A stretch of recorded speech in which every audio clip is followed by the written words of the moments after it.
So I'm going to call this meeting to order and have our information group play the knowledge of traditional lands, please. The land upon which we work, live, and sustain ourselves is the ancestral and treaty lands of the Michizagig Anishinaabe, also known today as the Mississaugas of the Credit, the rightful caretakers and title holders of this land.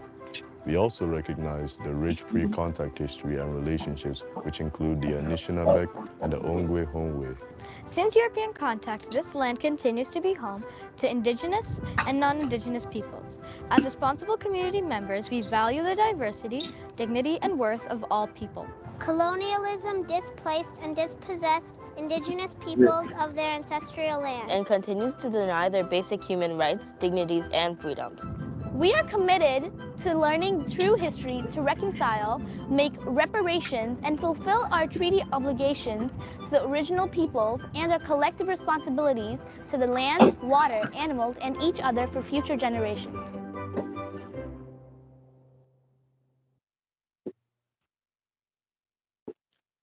Good, thank you. I'd like to have the agenda in front of us put on the floor and approved, but just before we do that, I just want to note we have an item 6.1 for a delegation for Jamie Peddle. Right now he's not here, so we will insert his delegation when he does show up, if he does show up at the time when he shows up. So knowing that, Trustee Clark, would you put it on the floor? Trustee Benjamin, would you like to second it? All those in favor of the agenda? Okay, we have an approved agenda. Do I see any declarations of conflict of interest here with the agenda we have presenting?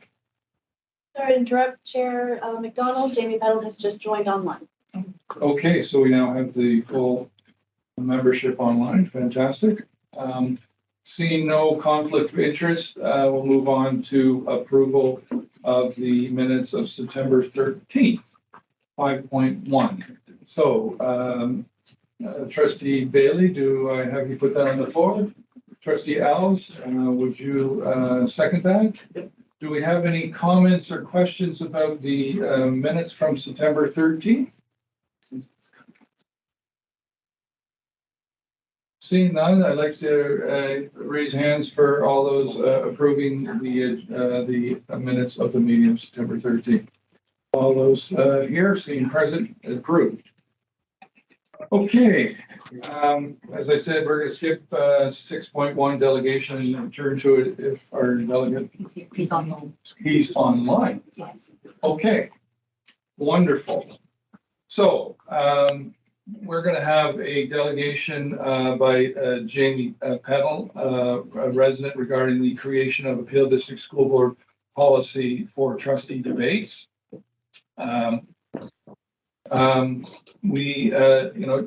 Mr. Peddle, we have, as a delegate, you have 10 minutes to present your delegation. In that, we would request that you be respectful of staff and trustees in your presentation and keep it professional so we can listen and understand what you're presenting. At the end of your delegation, we will then open it up to trustees, and trustees will have the opportunity to ask points of clarification. They will not be able to do anything other in any other inquiries, just clarifications of what you presented. After that's completed, then the committee will decide what is the action from your delegation, and then we'll move on. Is that clear, Mr. Peddle? Yep. Okay, I will now turn the floor over to you for your presentation and start 10 minutes.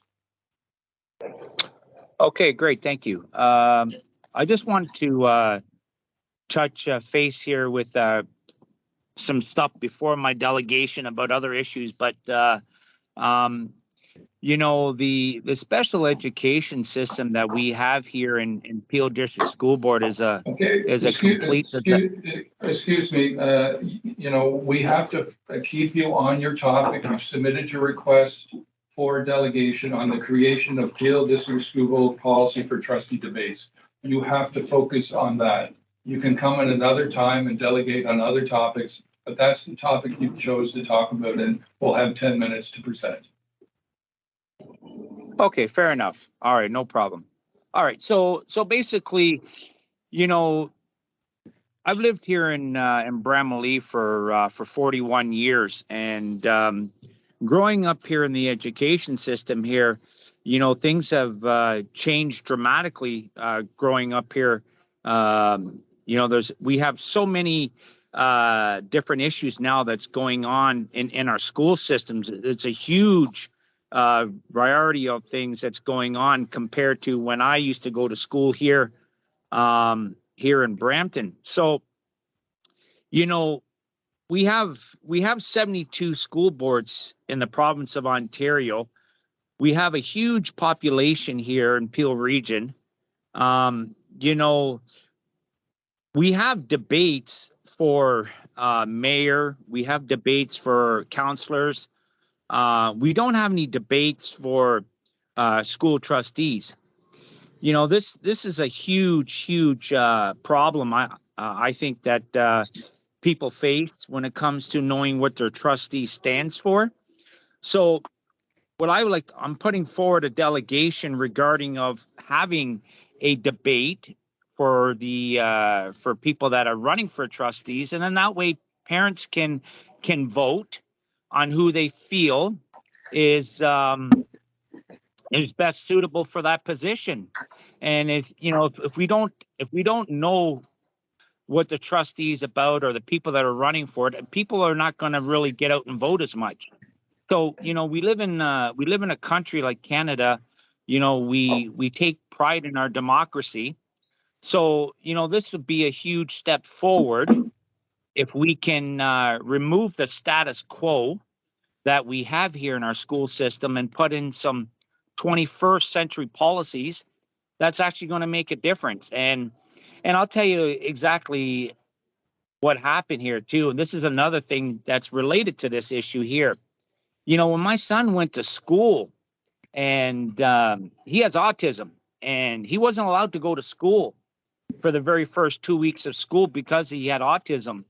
The principal had told me that that we have to get the school straightened away, so then we can let your son Mr. Pevel, into Mr. school. Pevel, No, this is I related. understand. This Can is you focus related. it on your Yep.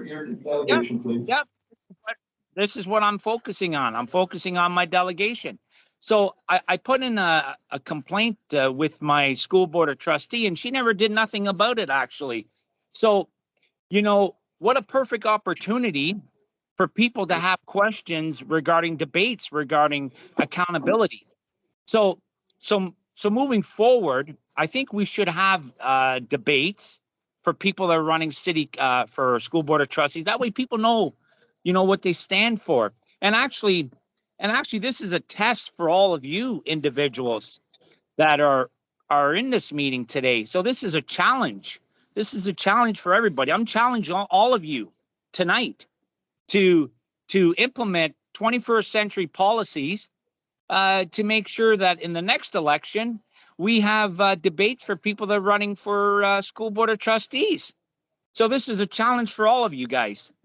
That's pretty much what I got to say, because people have to know what that person's about, right? It's very important because there's all kinds of crazy stuff going on in our school systems. And really, there's no difference being made in certain areas. Okay, did you get that? Yeah, thank you, Mr. Pevel. So now I will now turn it over to our trustees online and in person. Sure. Do any of you have any points of clarification? Trustee Promoli? Hi, thank you so much for your delegation, Mr. Peddle. We really appreciate your time tonight. I did want to clarify. So you referenced that mayors and councillors would have debates when they were in the process of their own elections. And of course, we see that at other levels of government. But we don't see that those levels of government arrange their own debates. So we don't see municipalities or, legislature or the House of Commons arranging their debates. Are you suggesting that the school board should be required to arrange debates and that should be the precedent that is set, that governing bodies should now be responsible for what is traditionally done by independent bodies or by individuals within our communities? Yeah, I mean, I'm basically suggesting is that number one, that the school board itself basically organize this, make it and implement 21st century policies where in the Peel District School Board they actually have it in their own policy to have debates. That's number one, and also I think we can go. I think we can go a little bit further than this. I think you guys as trustees, I think you guys should advocate a little bit better when it comes to the province of education and saying, hey, why don't we advocate for everybody in the province of Ontario where there can be something done when it comes to debates? Because, this can be done. I've already looked into this. This can be done. I'm a big believer in where there's a political will, there's a political way. So this can be done when it comes to debates. And it'll play a huge role moving forward because, like I said, there's a lot of stuff going on in the school boards. Okay, thank you. I have another question from Trustee Benjamin. Oh, it's not a question. Thank you, Mr. Peddle, for your delegation. Oh, I just want to clarify. You mentioned that during the elections, there should be debates. And I want to assure you that during the election, when I fought in the first year, my first term in 2018. Sorry, it's not you can't. No. Where's the clarification? Please? Yeah, so there was a debate organized by community organizations. That's not a clarification. That's an argument. I'm not talking about clarification. I'm just trying to tell him that no, you're not. You don't tell. Okay, thank you. Yeah. Sorry. I'm sorry. I'm sorry. Okay. Okay. I appreciate that. Okay. Any online? So seeing none, I first of all, Mr. Peddle, I want to thank you for taking this opportunity. The delegation process is a very important process to bring the community members to the various committees and trustees to listen to the community, and we really respect and appreciate you participating. So I'd like to have someone put a motion on receiving this delegation. Do I have someone put it on the floor? Trustee Benjamin and Trustee Clark. All those in favor of receiving this delegation? Passed. Thank you. So what happens with this now, if you don't mind me asking you? So as we said, the delegation has been received, and then trustees will think about what they have heard, and not all trustees are here, so this delegation will be included in our minutes at our annual board meeting. So then all trustees get to review it, and then if the trustees feel that there is something that comes from your delegation or stuff, they will make a decision to move a policy or motion in place. Okay. Okay. Since I got a couple more minutes left on my 10 minutes here. Sorry, you don't. Sorry, that's not how it works. I wanted to add something. No, we've just received your delegation and we passed the time. If you want to talk offline or afterwards, I'm more than welcome to have that conversation with you. But you presented the delegation. We asked questions of clarification, and now we've received your delegation. So according to our process, your time is over. Okay. Okay. Well, thanks a lot. So hopefully you guys do the right thing, and this is basically a challenge for all you guys if you guys believe in 21st century policies with democracy, because we need to have debates. Thank you. Thank you, Mr. Peddle. Yeah. Okay. What's next? Now we're going to move on to item 7.1, trustee expense policy. So this is for review. I know I've had some emails. We've had some emails. I know some people want to make some comments. So let's put it on the floor first. So trustee McDonald, would you put that on the floor? I will. Thank you. Trustee Alves, would you second that? So does anyone, first of all, yes, our governance officer to present the report. Thank you very much, and through you, Mr. Chair. The Education Act provides that there should be a policy in place for trustee expenses, for reimbursement expenses as well as honoraria. We dealt with the honoraria at a previous meeting, and this is our opportunity to review the expense policy. There is an expense policy in place. This is an update. We've attached a red line version of the policy for your review so that you can see where the changes are proposed in the existing trustee expense policy. And I know that there's some questions on that, so I'll turn it back to you, Mr. Chair. Thank you. Thank you. So does anyone have any questions or comments? Okay, I got Trustee Bailey first. Okay. Yeah. So through you, Chair, thank you. This policy, this for the governance officer first, is to help us, to support us in our role as trustee, correct? Okay. So there's a couple of questions that I have in regards to this policy, and I can go through them. Okay. So on page, we're going to start at page 18, 610. My question is, it says trustees shall not be eligible for a meeting attendance amount for PSP trustee training sessions or consultations. So even when it's a deemed mandatory training session, why are we not able to be deemed qualified? The meeting per diem is something that the trustees decide which meetings they would be eligible to receive an extra allowance. So this is in addition to the honorarium. So these are meetings that it is felt that are over and above what would be expected of a trustee based on the honorarium. For example, the discipline committee is entitled to a $50 per diem. Even if there's 1, 2, or 3 hearings, it's $150 attendance. And the reason why discipline was approved by the board to have a per diem was because it's during the day and it's every week. So it's a significant commitment over and above what would be expected from a trustee from their honorarium.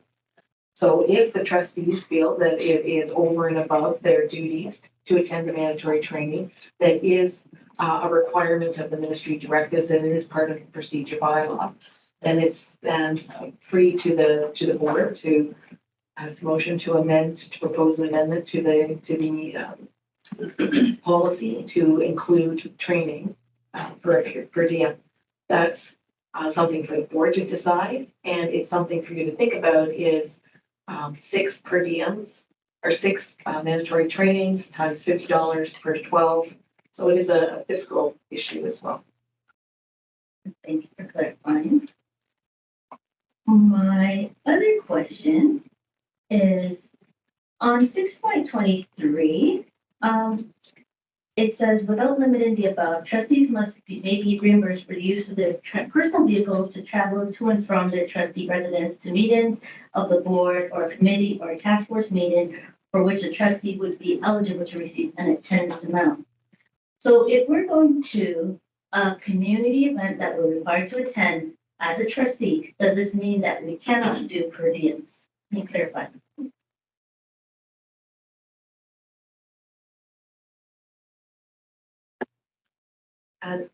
Yes, the 6.23 is without limiting the above, and 6.22 is the general travel costs incurred can be reimbursed. Okay, so it's additional. It's just clarifying further, just for clarity, if you're attending things that you're required to attend. And those are the things like, for an example, an attendance amount would be our trustee that is on the third party committee, like the TRCA committee that trustee Cameron sits on, because that's a third party appointment, he's entitled to his transportation as well as an attendance fund. But I'm talking about, like, let's say there's something in the community that they're asking a trustee to attend. Right? Would we be able to use a per diem for that? Through using So I the chair, think- not a per diem. No, so I think it's clear. Mileage. You can do mileage. That's what I'm talking about. mileage, 622 is mileage, but what 623 is saying, sometimes you to go to an event may, I guess, require some other money. Oh, Let's say I had to drive downtown and I had to park, right? And you had to go to that event because you were on OPSPA, for example, you gotta go down. That is what that would be. okay.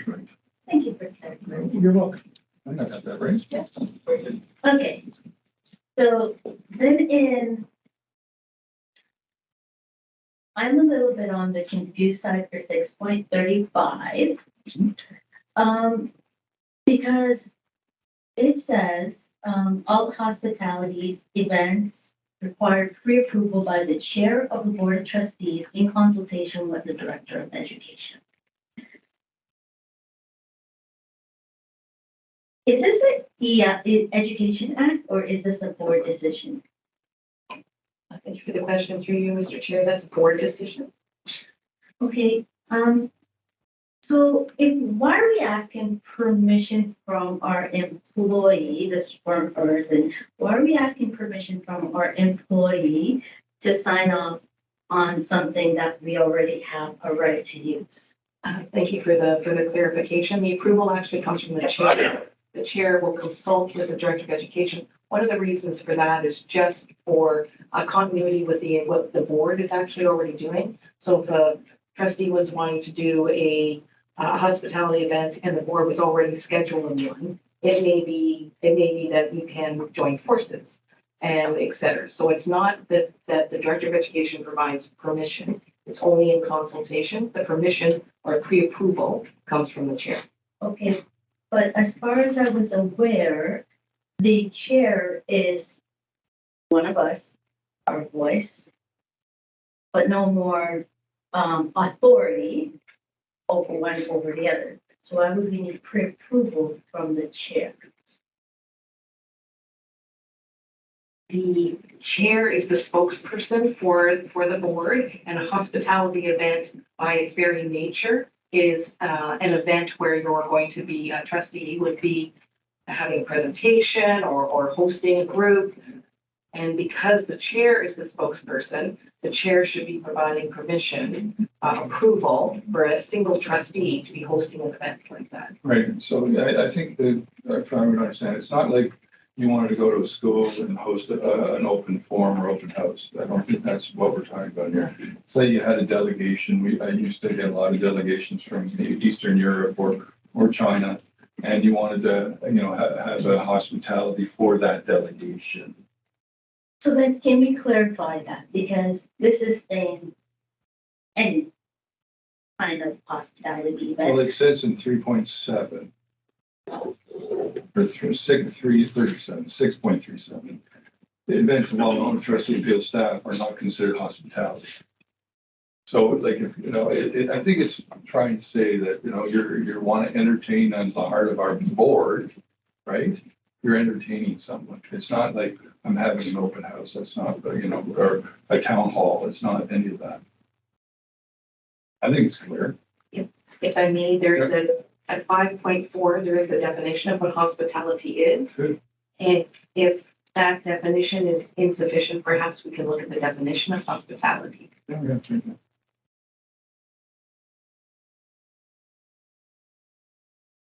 Yeah, it's hospitality, if we're considering any of that. If we're in our wards doing something with our family of schools, the same still need approval. No, because it's providing food, beverage, accommodation, transportation, other amenities. Like you can, most of our events include food, beverage, and those kind of things. So once you're putting food in place, Yes. not a school-run organization, but as a trustee, Yes, then you need, an approval. why? Because then everyone could do it. And where's the expense come from? Because it, You're coming from your budget that you have. I'm sorry, I'm not trying to be the, It's not coming from your discretionary. This is hospitality, so it's it's an coming from expense. your expense budget, your hospitality budget. It's coming from the overall trustee budget. It's not coming from your individual budgets. Your individual budgets are for your communications, your training, and discretionary. This hospitality is outside of that. It's part of the budget, of course, because the trustees like have a line item in the budget, but it's not the individual trustees' discretionary budget, like $3,000, et cetera. Okay, Hospitality is over and above that because the hospitality is meant for something that is going to be advancing the business of the whole board. okay. Thank you for clarifying. thank you. Any other questions? Okay, I have, oh, you have one? Okay, okay. So there's a 6.6. So am I done? She's not quite done. Oh, sorry. I thought you were done. This is a long questions of this. Okay, so then when we're talking about,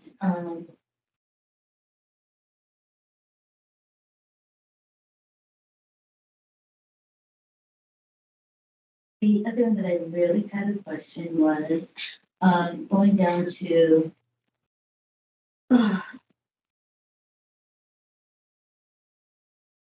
the, there was a, I'm gonna go down to the bottom where it says the election, during the election year.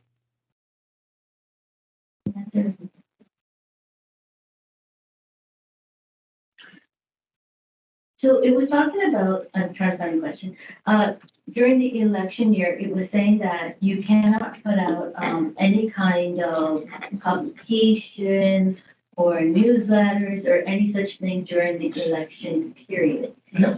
Is that a EA or is that a board decision? That was a board decision many years ago. And can I ask why? Because I'm under the impression we're still required to do our role.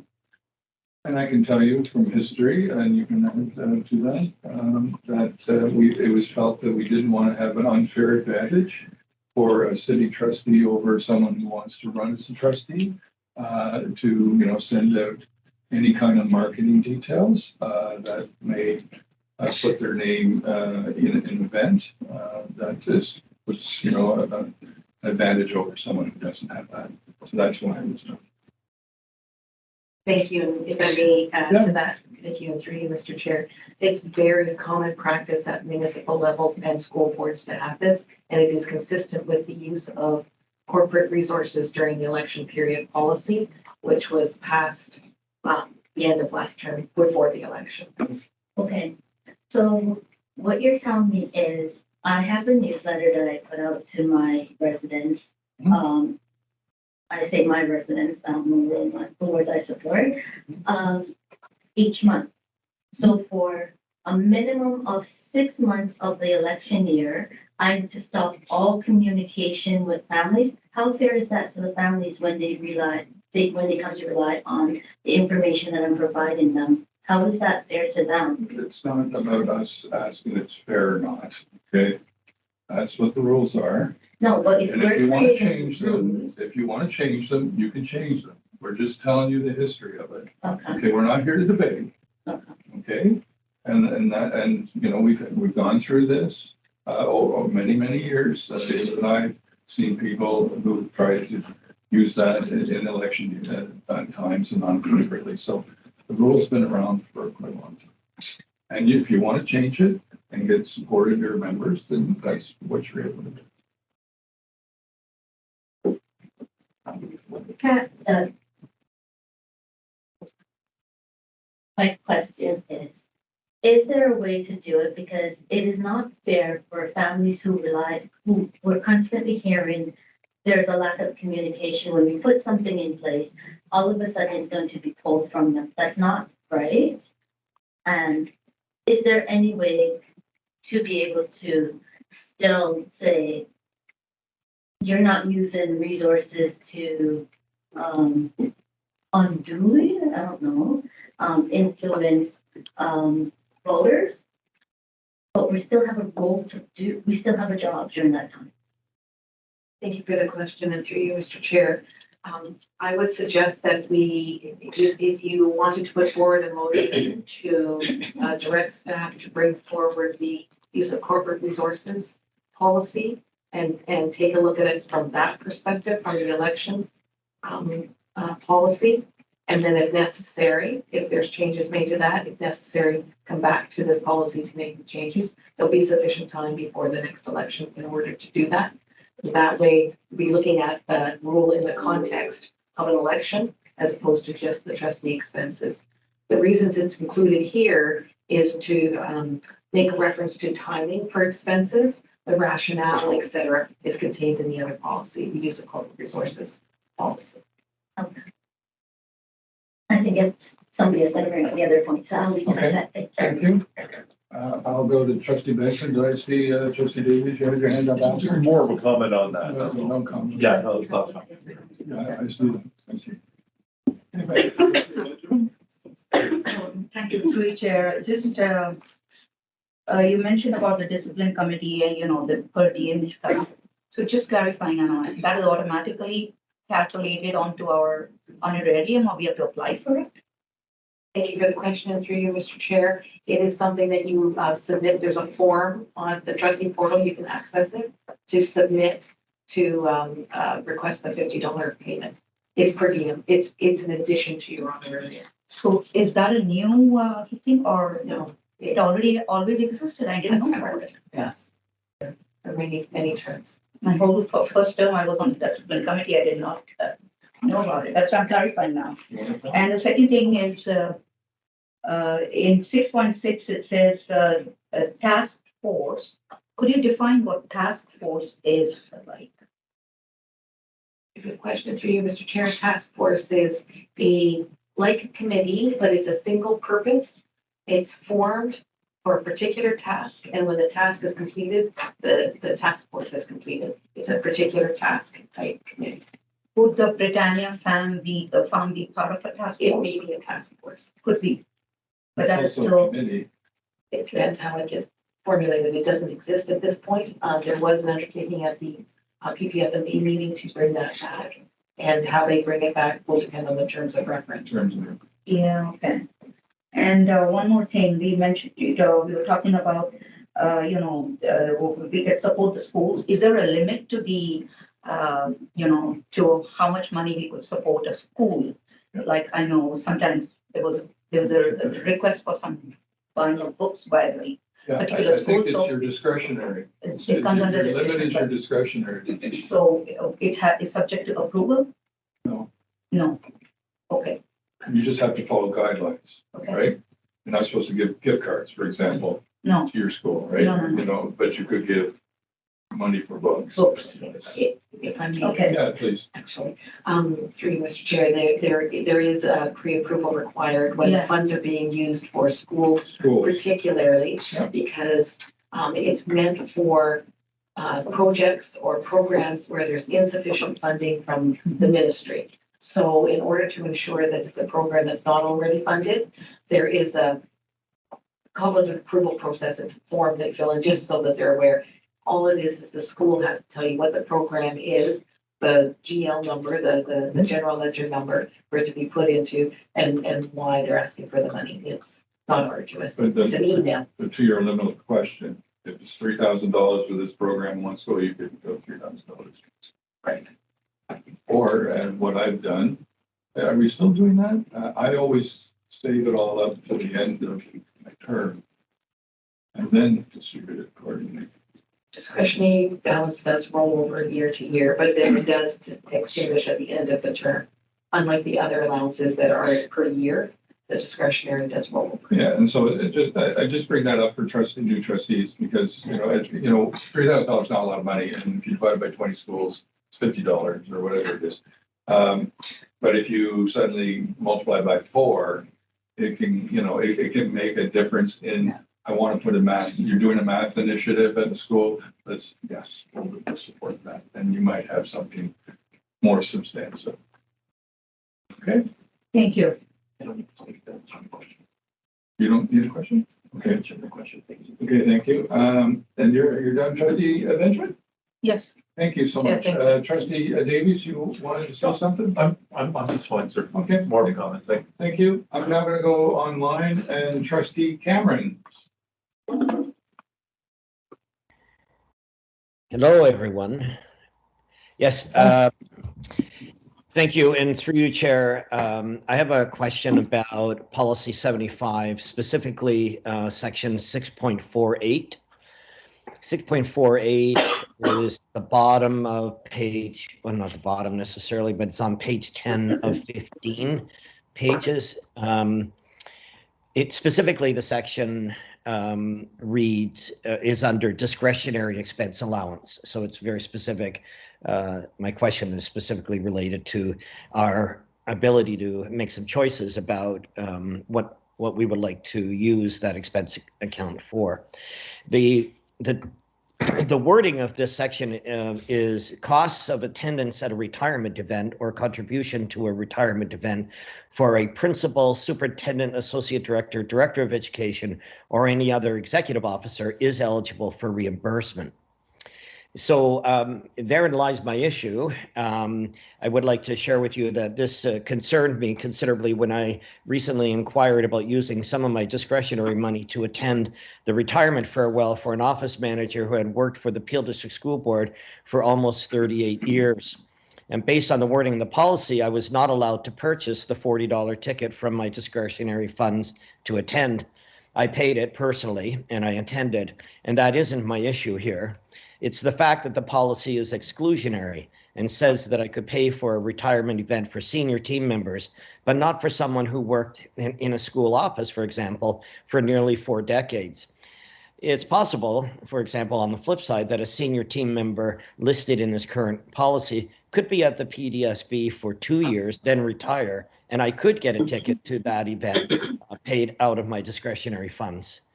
The fact that it's titled discretionary means trustees should be allowed to use their discretion within the policy rules, of course, to decide whose retirement event they want to attend and be able to use their discretionary funds to pay for it should they wish.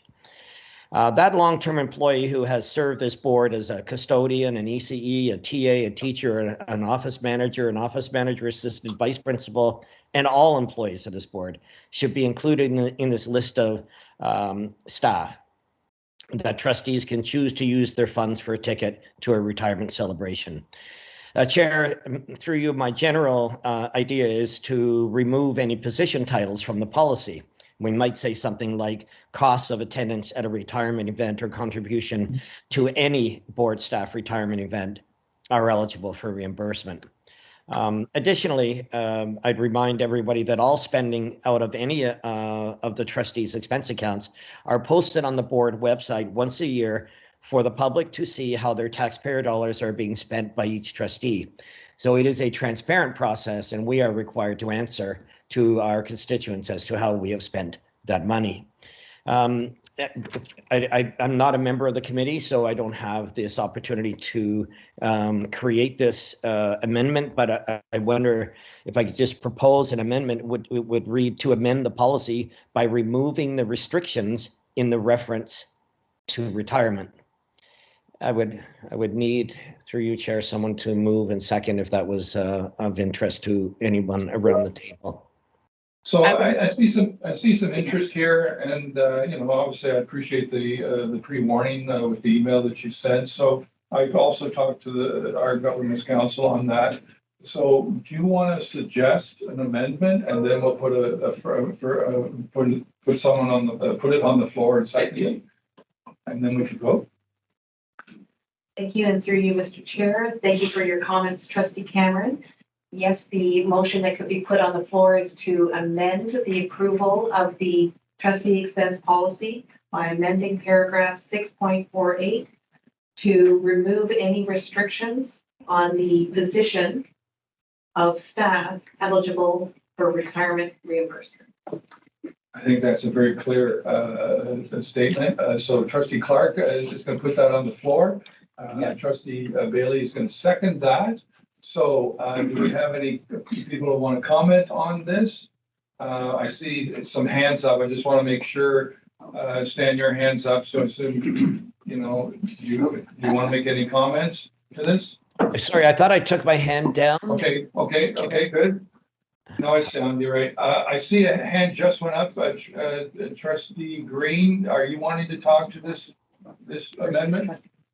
And then Yes, I'll. Mr. Chair. She had her hand before.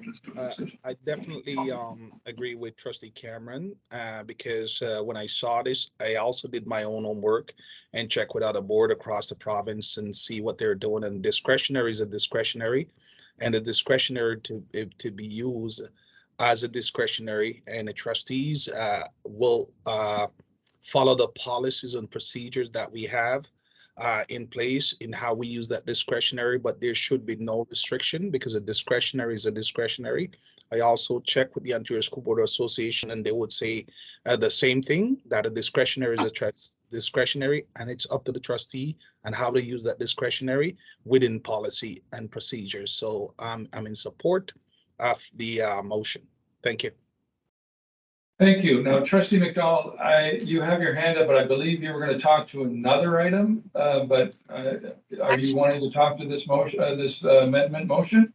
Yes, thank you. Absolutely, because I actually had 3 comments, and one was actually the comment that Trustee Cameron raised, because I agree. So my comment would be, I agree that the fact that discretionary should mean discretionary because we're elected, and I think they should have, within our policies, of course, we should have trust and good faith in our colleagues to how they spend their funds.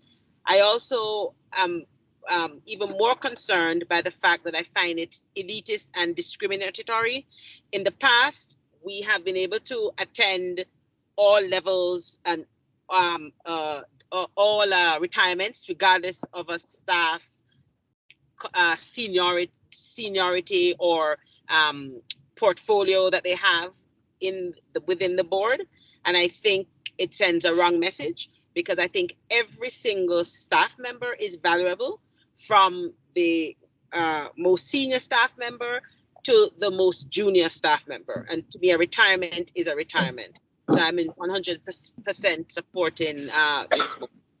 Thank you. And I still have 2 other comments I wanted to make, not regarding Stan's amendment, just the amendment. Thank you. No, I appreciate that. Okay, anyone else wanted to make a comment before we go to the vote? All those in favor? Okay, the motion is passed. Thank you. So now I'll go to you, Trustee McDonald, on this policy. You say you have 2 comments that you want to make? Yes, I do. So the first is with regards to, I was under the impression that at a previous governance meeting, and I don't have the date before me because it just came up in the discussion with Trustee Bailey, that, for example, with the disciplinary committee, it was said there's a lot of discipline cases coming up. Sometimes there are 5 cases, there may be 3 cases. The last disciplinary committee on Monday went till after 6 o'clock. So I was under the impression that an amendment was made for this committee, because it was very hard to find people to sit on the committee, and the time involved in dedicated to be this committee each week. And there's also a lot of reading and preparation that's involved. There are times to meeting with lawyers that's involved. So I was under the impression that it was based on how many. It didn't, but based on what our governance officer just said, she was saying, I gathered she was saying if it's 1 case, is it $50, or even if it's 5 cases. And that was not my understanding. So I just wanted clarity. Thank you for the question, and through you, Mr. Chair. The per diem is based on the number of hours, and it's 4 hours or less is a $50 per diem. If there's 1, 2, or 3, if the meeting is 4 hours or less, then it's 1 per diem. If the meeting proceeds longer than 4 hours, then it would be eligible for 2 per diems, regardless again of the number of the discipline hearings. It's an hour based on hours, not on number of hearings. Thank you for that clarification. And the other clarification is with regards to the election, because I remember in the last election when the then communication director at first had put out a memo saying with regards to staff not attending graduations, not putting out any information to communities, and the discussion, and I don't know if it was reflected in the policy, but it after quite a lengthy discussion, we settled on the fact that trustees are employed or are elected until they are not elected or until they resign. So the duties and how you carry out your office should continue, as well as it, speaking at graduations, because that's something trustees will do. Even handing out newsletters. It was said that if a trustee, for example, has never put out a newsletter, then they can't just suddenly start putting out newsletters before an election. But if it's a trustee's practice, like Trustee Bailey says, every month she sends out a newsletter, or is it some kind of message? I can't remember how it's sent. If that's her practice, then that she should be able to continue doing that. So a comment on that. Thank you. Well, and before we do that, unfortunately, that's not what we have in front of us to talk about. We're here to talk about the expense policy, not, the duties of graduation and stuff. That's a separate policy that we have. And if we want, we can bring that to another meeting and we can have that discussion. Maybe why don't we bring that for information and we can have that discussion about that policy at another governance meeting, and then we can ask those detailed questions. Yes, thank you. Through you, Mr. Chair, we will add it to a future agenda of this committee to review the use of corporate resources policy. Great. Thank you. Okay, Trustee McDonald? Yes, thank you. That's it. Thank you. Thank you. Okay. Now you've spoken once, but we'll give you an opportunity, because this is not a board meeting, to speak again. Thank you. I'd like to bring get some clarification on 6.47, since somebody has brought it up. It speaks to bereavement gifts, recognition for students and PDSB employees, but it doesn't. What if we wanted to use our discretionary funds for volunteers who've been volunteering at the board for some time? It doesn't speak to that.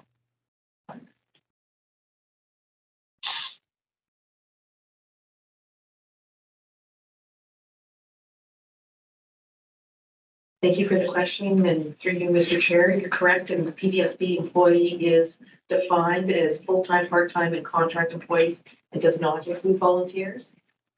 If it's the will of the committee to put forward a motion to amend the definition of employee to include volunteers, that's a decision of this committee.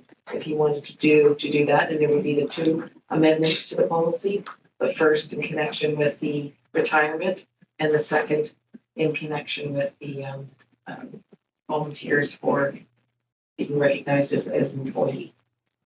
We have some really awesome volunteers within the board, and I think it would be to recognize what they. It's not a debate. You either put the motion on. I'm saying, okay. You asked the question, you got the answer. Yeah. So now, if you want to make the change, you put a motion on, which has been suggested. Okay, it's not an opinion at this point. Okay. Okay, speak to the motion. Okay. I'd like to put the motion on because I really feel that volunteers, we have some really awesome ones, and they have put forth their time and effort. So if I would like to move a motion to amend 6.47 And also the, amend 5.5, the definition of employees to include volunteers as well as full-time, part-time, and contract employees. so I think we just need to include that, right? 5.5. Okay. Okay, so that was going to be the motion, right? Yes. Okay, do you have a person to second that motion? Trustee Benjamin, you have, okay, Trustee Benjamin will second that motion. Do anyone want to talk to the motion? You know, this is where you get to talk to it, if you would like to talk to it. Okay. I just have a clarification. When you say volunteer, could you just expand on that? Yeah. Term volunteer? What does it include? Just for. Okay, so we have this motion on the floor. Anyone want to talk? Trustee Clark, I see you wanted to talk. Yeah, how would the process, I am in support of this, but how would the process work? Or need to be changed to work to work for a volunteer as opposed to an employee? Like as opposed to a paid employee, I should specify. I think just, Or is that? just as a clarification, in the policy, we have a definition of what a Peel staff person is. And then all through that policy, when it says Peel staff, it means this type of person. So we're going to be changing that definition of Peel staff to include also volunteers at Peel. Okay. And then so everywhere else that, you know, it reference Peel staff, it also includes volunteers. Okay.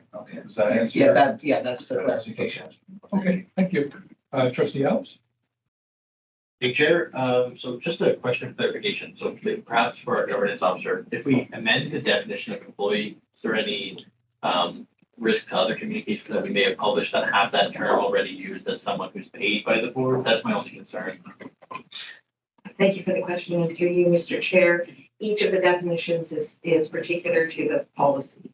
So if there's a definition of employee in a different policy, that's applicable to that policy. So the definition of employee is only applicable to this particular policy. And if I may, it's not a huge stretch because already in 6.47, we talk about PDSB employees or school council members who of course are volunteers. So this is just further expanding volunteers who may be whether to read programs or other volunteers in the organization.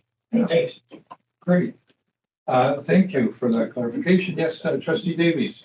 I'm just taking myself back to the private sector and a wise old manager once told me with expense accounts that spend it like it's your own was the thing that, so in this case, I know there's a limit to discretionary funds, but should we not put a limit on per event or per item so that, you know, I don't know, it's one of those things that it's important enough that that person meant that much to you. Like, I don't know, should we not pull it out of our own wallets? Thank you for the comment and question, and through you, Mr. Chair. 6.47 does indicate nominal. We did not define nominal and left it in the discretion of each trustee to determine what is nominal, but it does indicate nominal in the paragraph. And I'll just add, remember, our expense accounts are published on a yearly basis. So that nominal fee will be present and an individual line item will be there for the publisher to read to. Okay. Nominal and phenomenal. Well, just saying. If you want, you know, you're more welcome to make an amendment and define nominal. Not on the committee, Mr. Chair. Thank you. Okay, thank you. Okay, so anyone else would love to talk on this topic? Seeing none, I'd like to have a vote to amend the definition of our PDS employee to include the volunteers as stated by our governance council and will be amended in the policy. All those in favor? So be it. We have a passed amendment. Correct.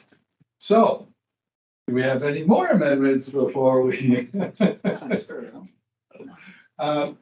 So we have already on the floor the policy. We've already been seconded. We've been talking to it. Seeing no more conversation on this topic, I'm going to bring it to the floor and vote. So all those in favor now of the policy that's been amended twice, please say aye. Or raise your hand. Thank you. Thank you. We have it approved. Thank you. Awesome work, team. Let's go through. We're now going on to flexible school boundaries for information. So I believe we're going to have Superintendent Hoppy to be presenting this. Superintendent, we're going to queue you up. Yeah.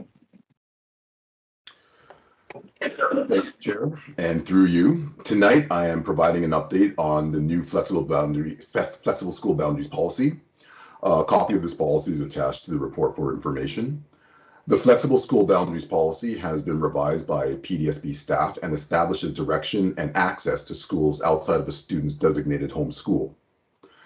The draft policy also describes the specific instances in which the policy does not apply and provides greater clarity around roles and responsibilities for board staff and relevant stakeholders.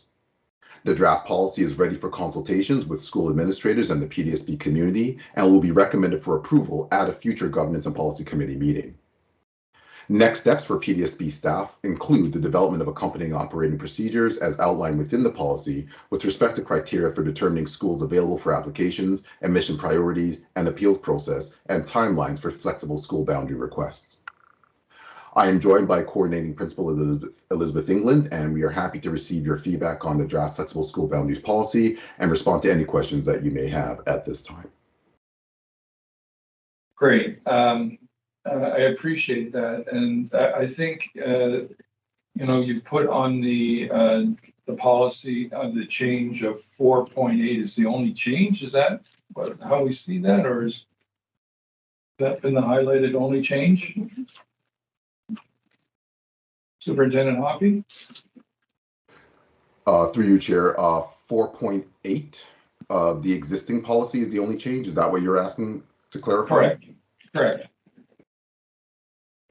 Through you, Chair, I'm going to ask Coordinating Principal England to be able to speak to that.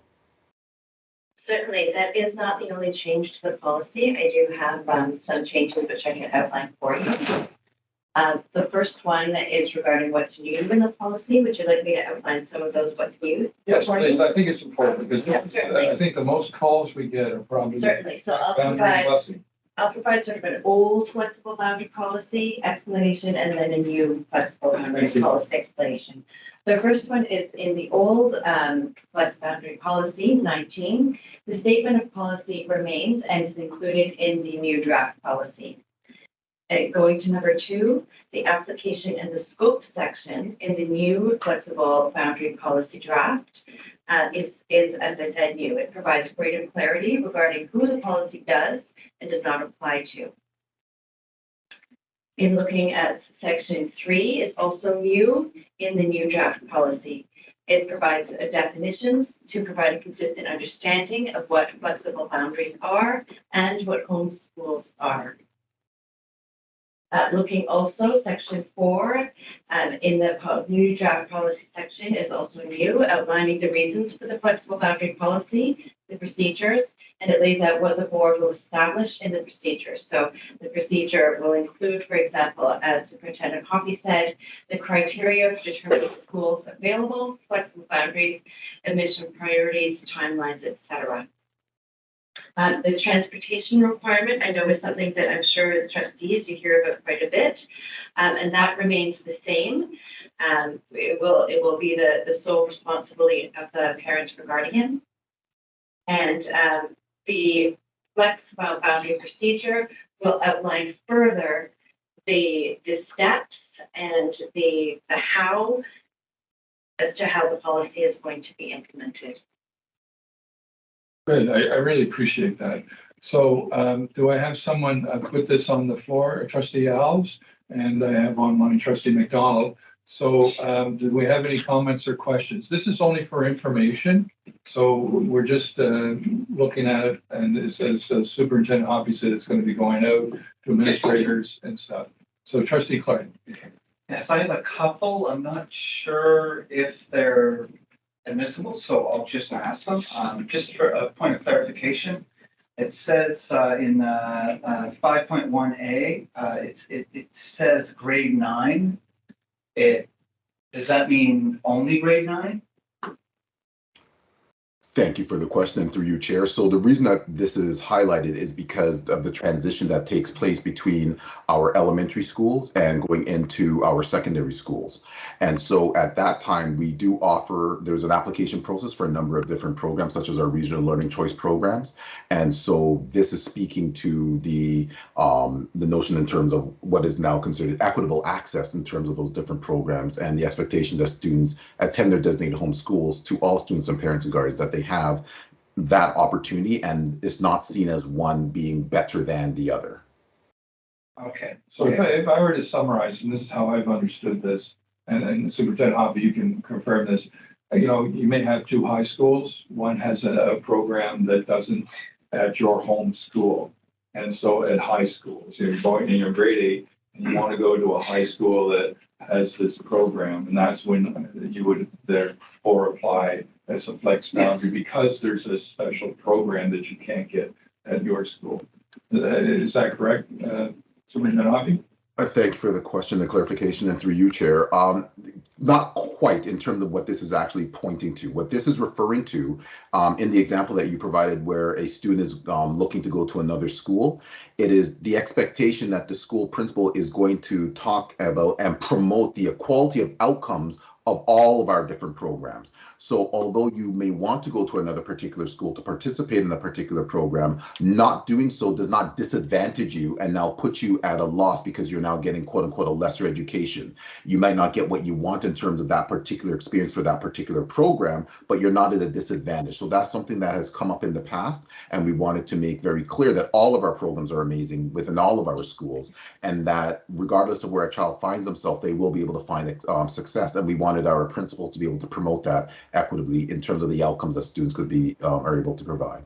And I'll have our governance counselor add some comments to that. Thank you.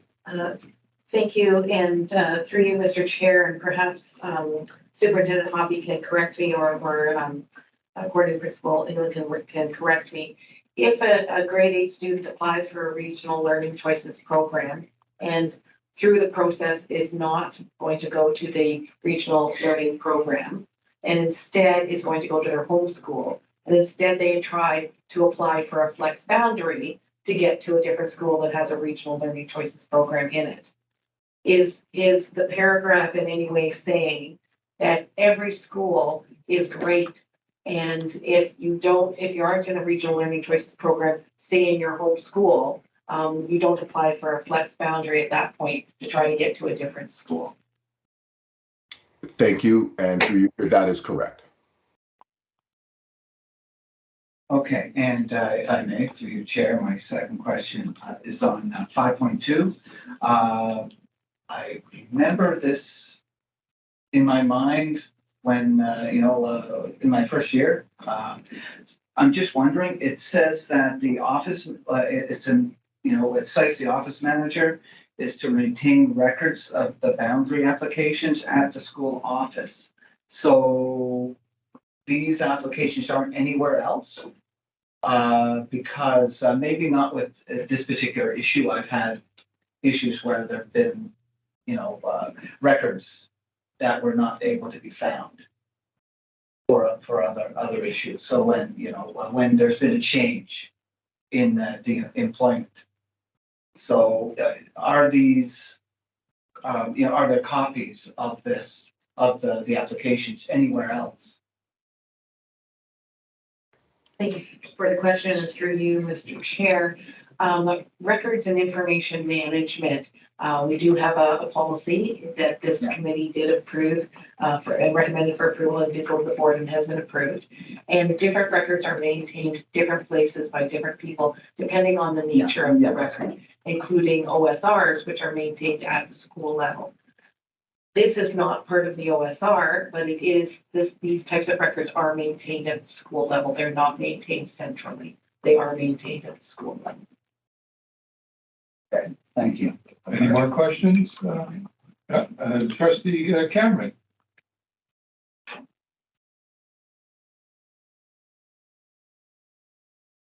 Thank you. Through you, Chair, I have a couple of questions. One, a statement would be how happy I am that we have a flexible boundary, a school boundary policy to begin with, because it does help a lot of people. A couple of points of clarification. Did we change the name of this? Because it used to be called the family-friendly flex boundary policy. Through you, Chair, I can't recall previously. I'll turn to my colleague to see if she has a recollection of that. But I do remember at one point, but I can't say if it was the most recent time in terms of the policy that we were just amending to bring forward this new one. I can't speak to that. Okay, it's not a critical thing. I just want to make sure there aren't two of these that I'm missing. So there's no family-friendly title in any flex boundary policy. Sounds like. Yeah, just a governance counselor will say something. Thank you, and through you, Mr. Chair. I do notice in the revision history on the last page of the policy that in December 13th, 2005, a policy was replaced, former policy 19, which was then called flexible school boundaries. So there, it wasn't called by anything other than flexible school boundaries since at least 2005. I can't speak to what happened before 2005, but at this time, and since 2005, it's been the flexible school boundaries at least. Okay, thank you. I've only been here since 2010, so that would have been before my time. So the second question I have for you, through you, Chair, is do families have to apply every year? So somebody gets into a school in grade 6, then the next year, are they automatically staying at that flexed school, or are they reapplying every year? Superintendent Hoppy? Through you, Chair. The general practice is that they are able to stay at the school.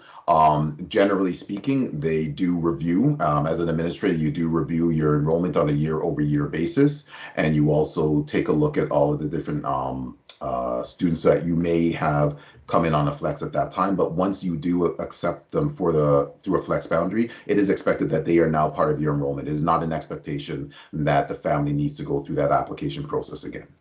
Okay, that's a piece that has not been shared correctly in my area over the years. So I'm going to now move forward with the phrase every time I get a flex boundary application question from families, is that should you get accepted, and there are conditions that the receiving principal obviously needs to be able to answer as well to approve that, but they do not have to do it every year, that they are there for till which is interesting because one of the conditions that principals have to consider is, do they have room in the school, which could change year to year. But through you, Chair, if I may, just to the point that it is still at the discretion of the principal. But if it is agreed upon that the student is able to stay, they do not need to go through the application process again. Okay. And the last question, point of clarification, if you could help me with, is transportation. I do understand there's no board provided transportation with flex boundary application approvals. However, the big question, and it's been, since 2010 for me, this has been a bit of a floating answer administratively. What about courtesy bus ride? So yeah, you know what a courtesy bus ride is. So can a family who has been flexed into another school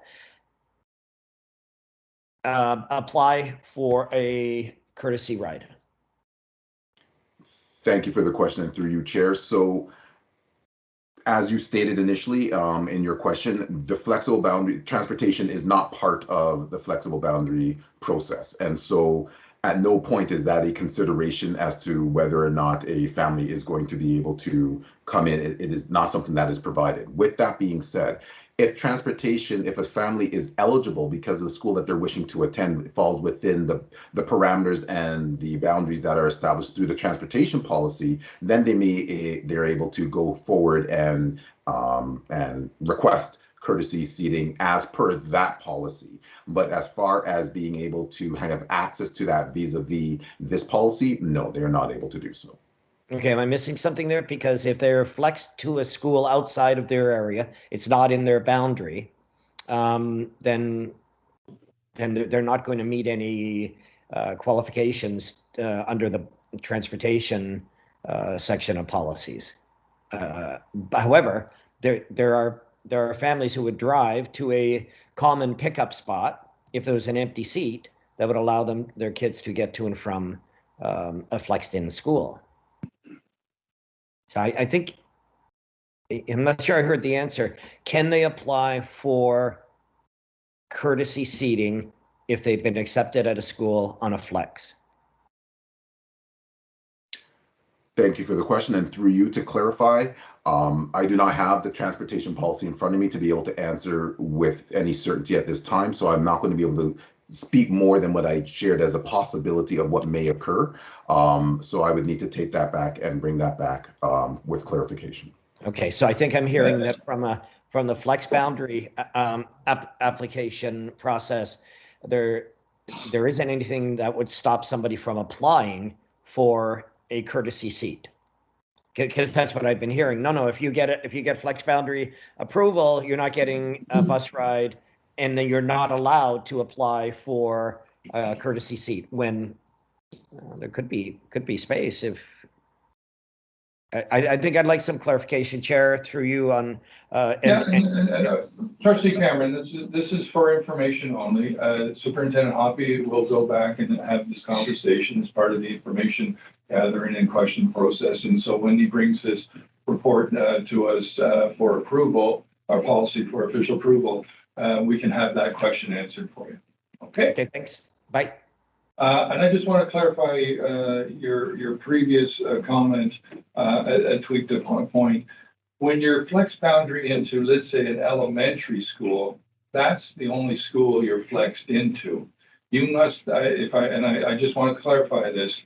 If there's a middle school, you aren't going to that middle school unless you flex boundary as well. And I think a lot of the parents sometimes miss that, or maybe it's not in our messaging that it's only this school. And am I correct? I'm seeing some head shake on this, but I just want to confirm this on the record. Superintendent Hoppy or our coordinating principal.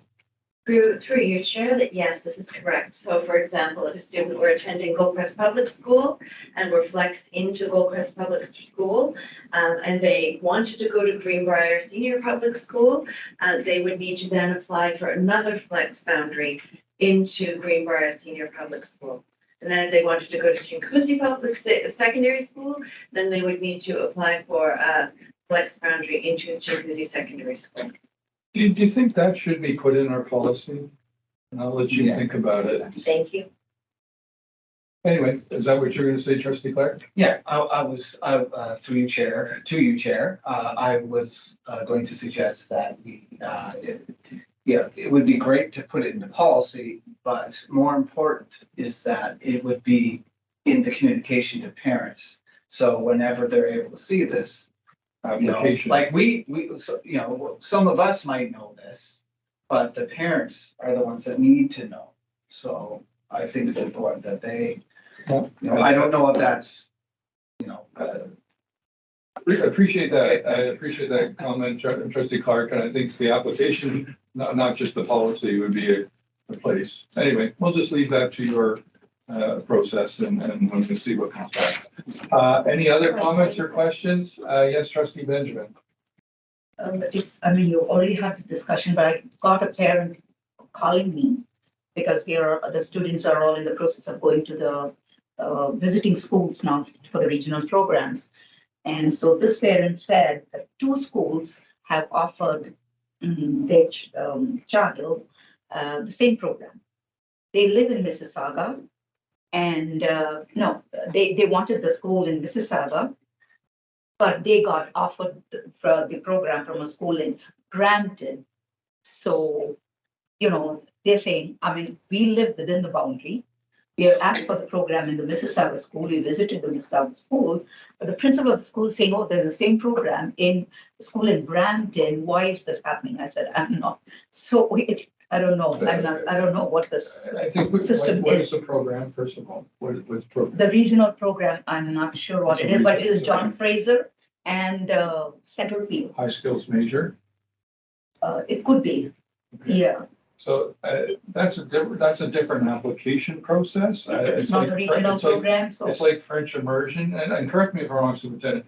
French immersion, you go on a waiting list and they'll say, oh, we have room at this school, you can go to that school. I think that's the process. That's not a flex boundary per se. Am I correct, Superintendent Hoppy? That is correct, yes. Okay. Okay, so, thank you. Okay, I have Trustee Cole. You have a question? Yes, thank you. Quick question. How often are flex boundaries addressed by each individual school? Is it once a year or half the time through the year or when? Thank you for the question.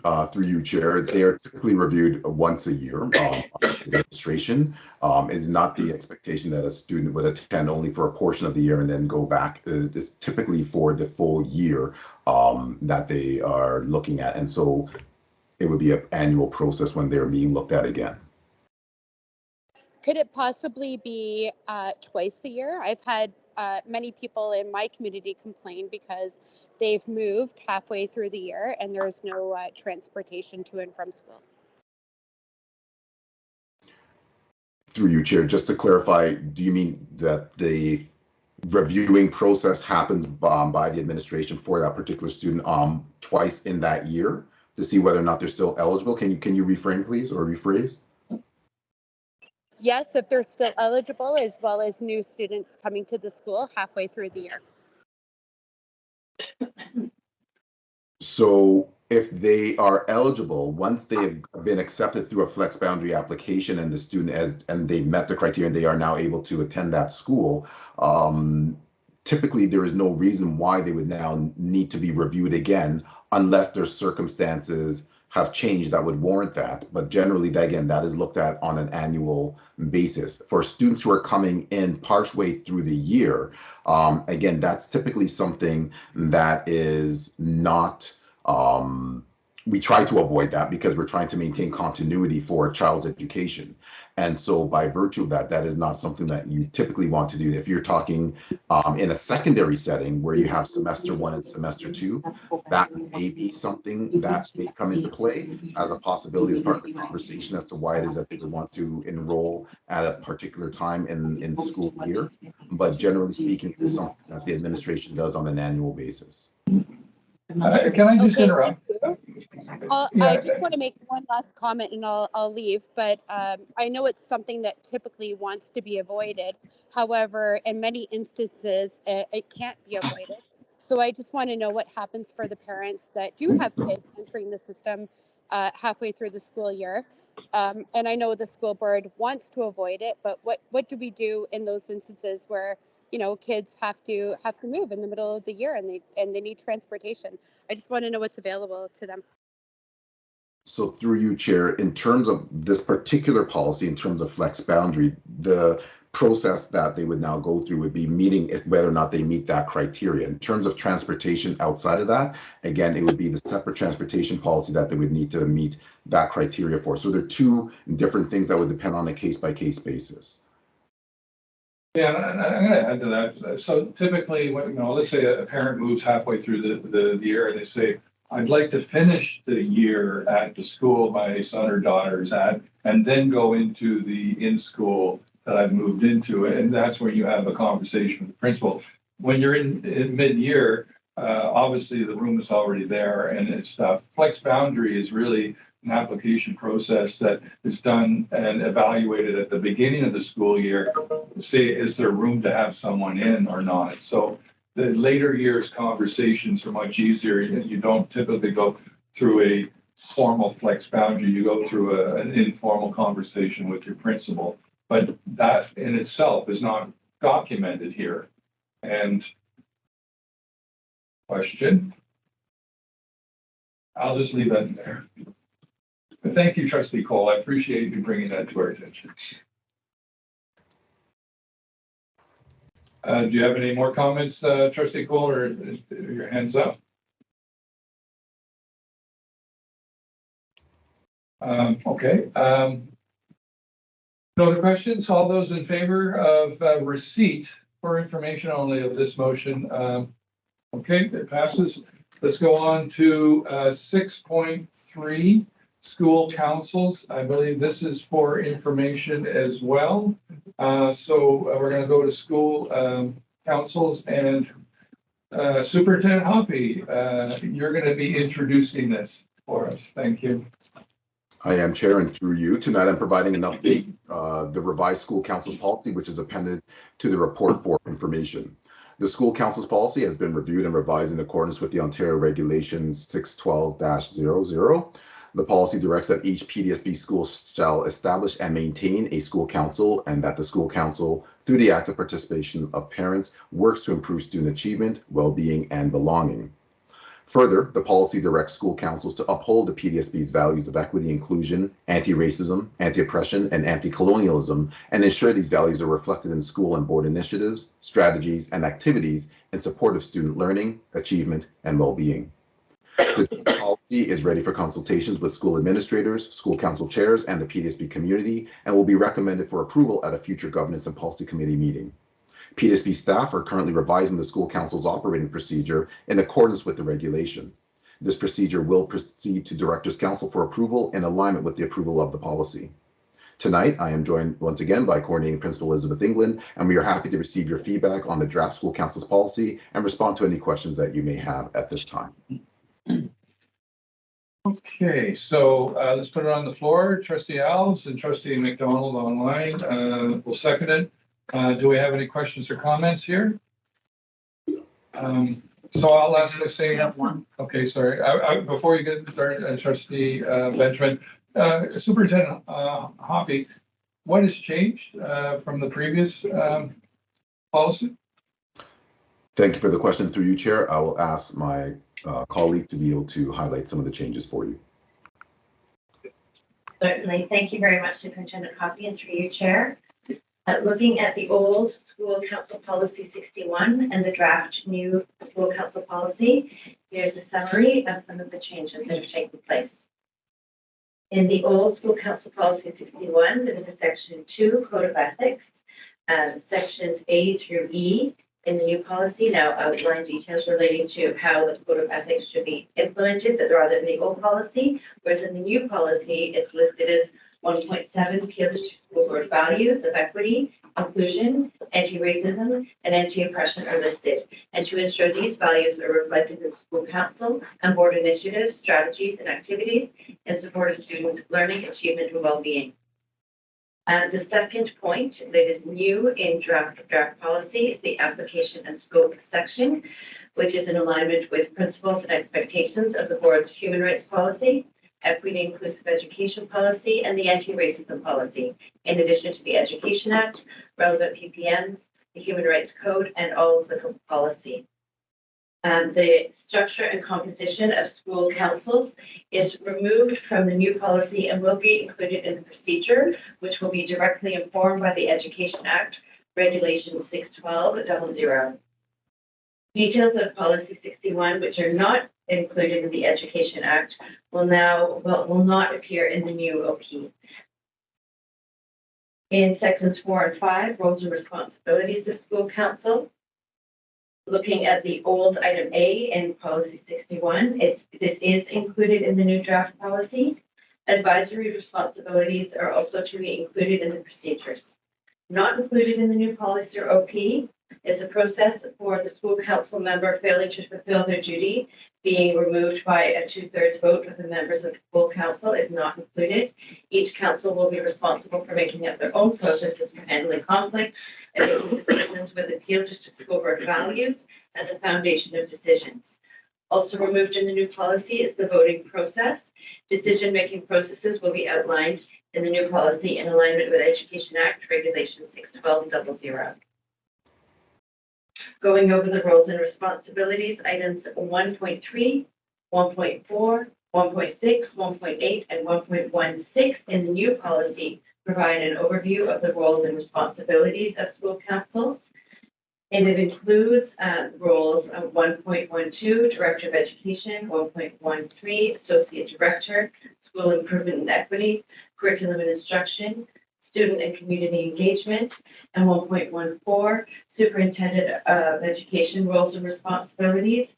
The section of trustees is an overview rather than a detailed section 1.11 in Policy 61. The recommendation and communications of school council, this is section 6 in the old policy, are now included in 1.16 and 1.8 of the new policy. The procedures will further outline how recommendations are considered and regarding the advisement of councils of the actions taken in response to recommendations. Not in the new policy or OP, the communications of the school council section being available in the languages of the community is no longer part of the policy due to the demands of this section, which school councils are currently not able to meet. And we know that if they're not meeting them now, they likely will be unable to meet them in the future. In the new policy, sections 1.3, 1.4, 1.7, 1.8, and 1.9 are all new sections providing an overarching framework of the priorities and intent of school councils. Recommendations and communications of school council are included in 1.6 and 1.8.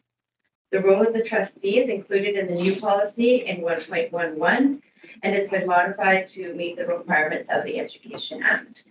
So that's a summary, kind of a detailed summary of the changes. I really appreciate that. So now Trustee Clark, or sorry, it was Trustee Benjamin. Your question. Through the chair, thank you. I'm just sharing something because I'm on the PIC committee, right, and we have had a lot of changes, and Ms. Elizabeth was there. We have had a new committee, a new terms of reference, and the last committee meeting in October, the chair presented the first report. And as per the report, there are only 149 schools that have school councils. And this is mandated by regulation 61200, isn't it? Mm-hmm. So, what we are wondering, and there are many principals who want parents to come forward to form school councils, and they're willing to go and have it at different timings, but it's not happening. So just, sharing with the trustees, maybe we need to encourage our principals and our communities to go forward and become, because, after you can't keep blaming the schools if you don't have a school council, and they do a lot of good work. So just sharing this, we need to have school councils in almost every schools in the world. Thank you. Thank you, Trustee Benjamin. Any other comments, questions? Seeing none, all those in favor of receipt of this policy for further consultation. Passed. Now we'll move on to AI plagiarism and employee application. This policy is here for information, and we will have, I guess, who's going to be presenting this? LaShawn? LaShawn? She's online. Okay, there you go. Looking for it. Good evening, and through you, Chair. Tonight, I'm providing an update on the policy implications of artificial intelligence within the Peel District School Board. This update is in response to the May 17th, 2023 trustee motion asking staff to bring back a report on the status of an AI policy for staff. Within the board, we do not have a policy that exclusively addresses staff use of AI or the implications of AI on plagiarism for staff. Our staff at the PDSB are expected to adhere to the expectations of existing board policies, including the Staff Code of Conduct, the Digital Citizenship Policy, and the use of IT resources, all three policies which are currently under revision for this current school year. This past April, in the last report, we committed to monitoring the external environment as it relates to regulatory and technical implications of AI. In response, we established an AI steering committee with representatives from legal and governance, innovation and research, LTSS, the virtual schools, and curriculum instruction and assessment. Through this analysis, we recognize that the development and adoption of AI technologies is quickly outpacing the amendments to regulations governing both its use at the provincial and federal level. To illustrate, the Government of Canada recently launched a community consultation process to gather perspectives on generative AI tools and the implications for Canada's copyright framework. We encourage everyone, as individuals, to share their feedback through this government process. Recognizing the limitations we face within the regulatory environment, the AI Steering Committee is currently drafting interim guidance on the use of AI within the Peel District School Board, with an initial focus on staff use, and a companion document for students will be developed that aligns with the expectations of the revised digital citizenship policy and the use of IT resources policy. The first draft of this interim guidance is attached to the report for information. This document sets out guidelines for PDSB staff and educators on their use of AI in a manner that is ethical and transparent, fosters innovation in learning and service delivery, and upholds the values of the board, including our commitment to equity, anti-oppression, anti-racism, accessibility, human rights, legislative compliance, and protection of privacy. Our next steps include continued monitoring of the regulatory and technology environment, continued development of the interim guidance that is attached, and the companion document for students. And as mentioned, the revision to board policies, including digital citizenship, use of IT resources, the staff code of conduct, and the student assessment, evaluation, and reporting in Peel elementary and secondary school policies, which are all scheduled to be brought forward during this current school year. As staff, we commit to providing future updates regarding the status of AI within the board through the board committees. Tonight, I'm joined by Superintendent Hoppy, General Counsel Lockyer, and Superintendent Smith, and we're happy to respond to any questions at this time. Thank you so much, Shauna. I'm going to have Trustee Ellis put it on the floor since this comes from you, and seconded by Trustee Clark.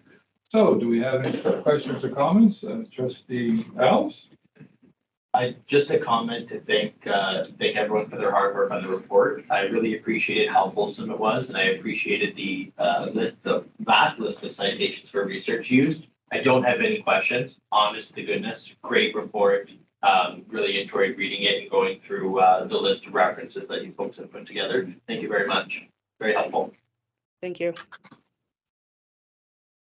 Any others? I have to add a comment. I mean, we first started, I really appreciate you jumping into this because everyone is really getting into it. And I think you commented it is changing so rapidly, and just in less than a year, now you can have an AI voice and someone else, and AI text all going, and AI pictures. It's pretty incredible.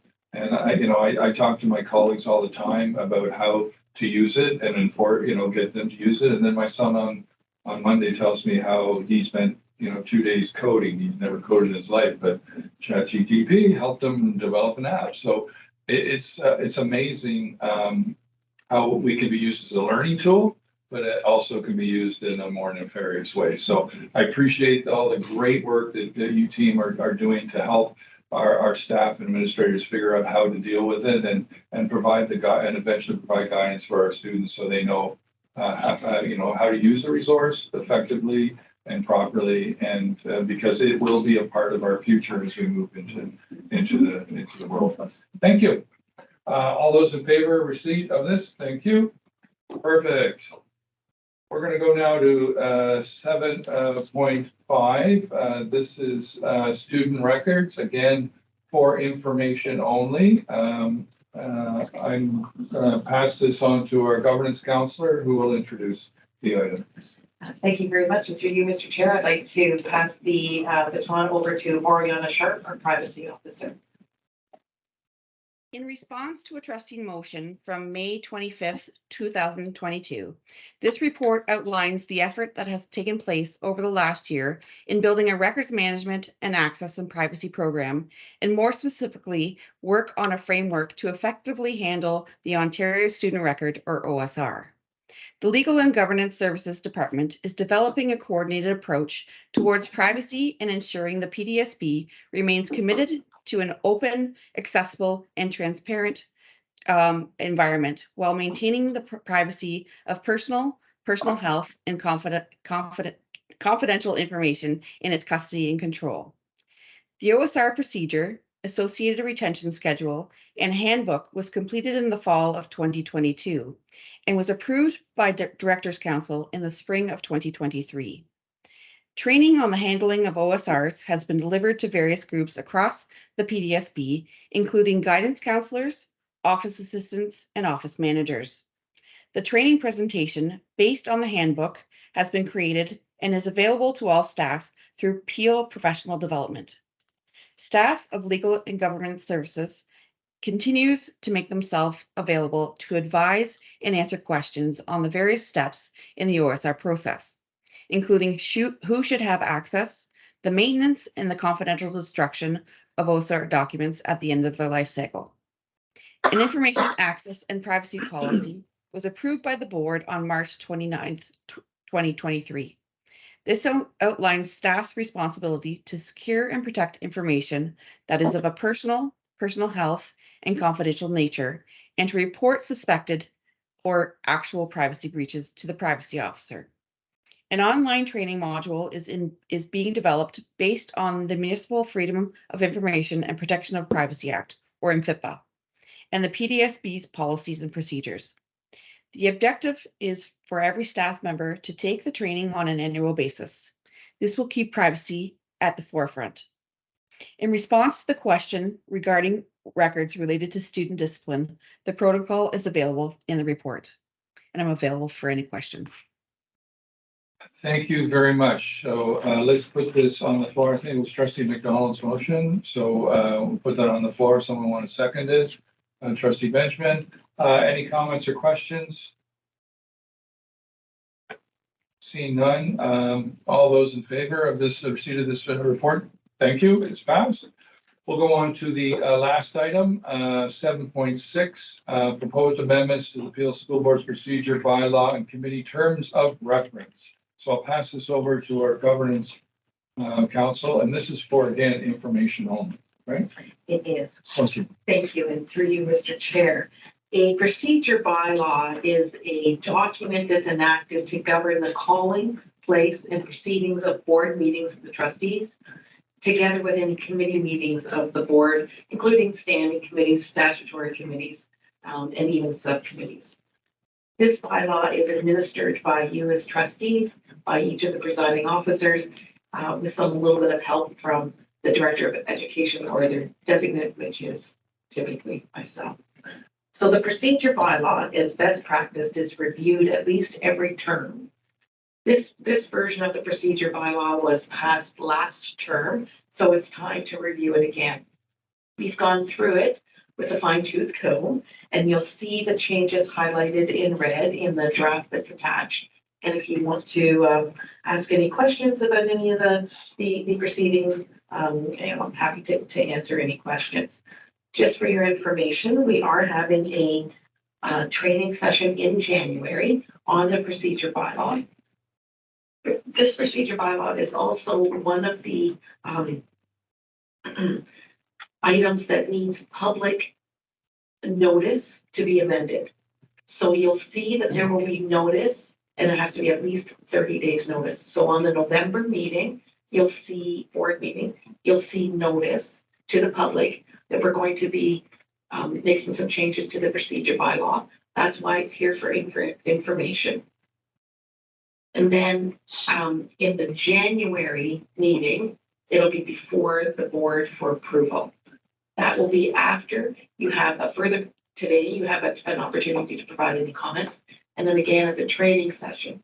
So if there are any last minute amendments that need to be done, they can be done before it goes to the board for approval at the end of January. With that, I'm happy to take any questions. Before we throw this out to from procedurally, why would this be information? Shouldn't it be kind of approved to us and then go to the board for receipt only? And then, or should we, we should approve this for the designation of the 30-day warrant at the board, next board meeting? Because normally, how does the receipt work? I thought we have to pass it to the board, don't we? Yes, it will go to the board in January. So we have to give the notice. So shouldn't there be a motion to put it on notice, or is that done in the board meeting? Yes. So the minutes in the meeting from that, so that's why shouldn't there be a recommendation to put this on a notice? That's, you know what I'm trying to say? We need that, how does that actually The get started? procedure bylaw itself calls for the notice to be done, so we're complying with the procedure bylaw by putting the notice on the November meeting.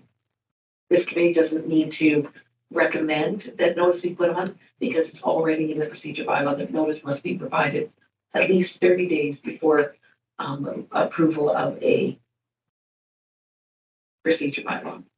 I understand that, but it takes, I thought sometimes, oh, you know, everything's in there, you know, need 30 days notice, you need this, you need that, but you need to do that, right? And I just thought it would be a committee that would initiate that. If you'd like to have some. No, I don't I think just it's want, I necessary, know but I'm quibbling happy over fine hairs and trying to understand this new concept of the 30 days notice and how that follows the process. Okay, thank you, sorry for, you know, I appreciate you diligent on this. So let's put this on the floor. Trustee Alves will put it on the floor. Trustee Clark will second it. So any comments or questions on this? I will ask, you know, so it's important. We've added a recess a section, so that's really a new addition. And then there's the communication section to that. And those are coming from, you know, what we've been working with over the last year. That's good. No other comments or questions? Okay, I'll take it to a vote. All those in favor? For information, receipt of this potential or pretending bylaw procedures and committee terms amendments. Okay, thank you. So the next item on our agenda, we'll move to 10.1 is a notice of motion put on by Chair Green, and I believe Trustee Benjamin is seconding this. I guess I should read this. Should I read that? Is that the process to read the notice? You may. Okay. Go right to the end. It's the end. Should end.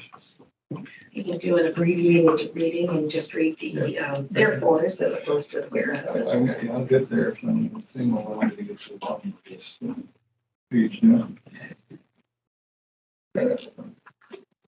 It's going down through. It's, you know.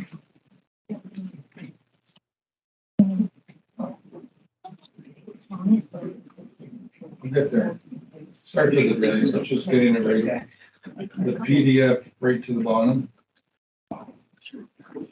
Okay, that's easier. Thank you. So, we just want to talk about the motion. This has been submitted by Chair Green and seconded by Trustee Benjamin. So, and I've been moved it. No, I don't think it's a notice. Just a notice. Just a notice. So, you said I could say the whereas or not the therefores, or? You don't have to say the whereas. I don't have to say the whereas. Okay. Okay. Therefore, be it resolved that the individual Peel Schools websites list the appropriate trustee for the municipal ward boundary as the primary contact for the school.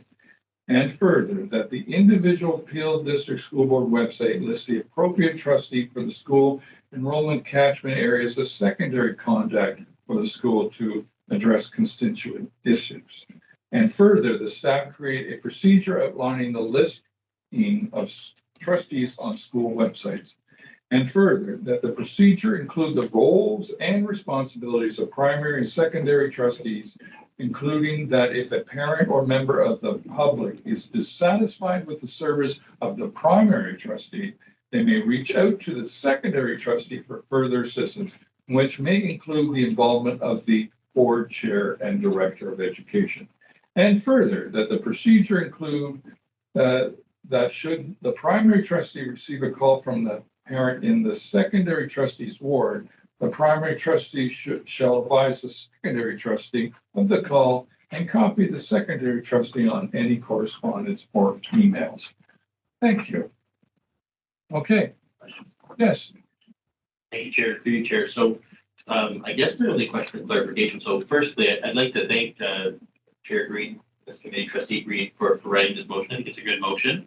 I think it's, something that I think would help to have on the website. So folks know, okay, this is my boundary trustee and this is, who I might go to subsequently. Okay, My question is, it's. yeah, I'll get to it. I'll be quick. The second last paragraph and further that the procedure include the roles and responsibilities of the primary and secondary trustees. I don't believe we identified. our So, roles. so that's talking about the motion. That will come to our next governance meeting. Okay. And that's when we have that conversation. What I recommend, if you have any questions beforehand, talk to trustee Green so he can explain that and then he may lead an amendment to his motion, or you may want to do it in the receipt of motion. Okay. Thank you, Chair. I guess, so my only clarification would be, is that typically what we do with motions here before they go to? No, that's, sorry, no. So this is a notice. Understood. Okay. Sorry, my confusion. Yeah. Apologies. And we're just saying, here it is, be prepared, next meeting, we're gonna be talking about it. Perfect. Thank you. Thanks again. Okay, long day, everyone's hungry for dinner? You okay? I see someone for approval for adjournment, secondary by trustee Bailey. All those in favor, we're adjourned. Thank you so much.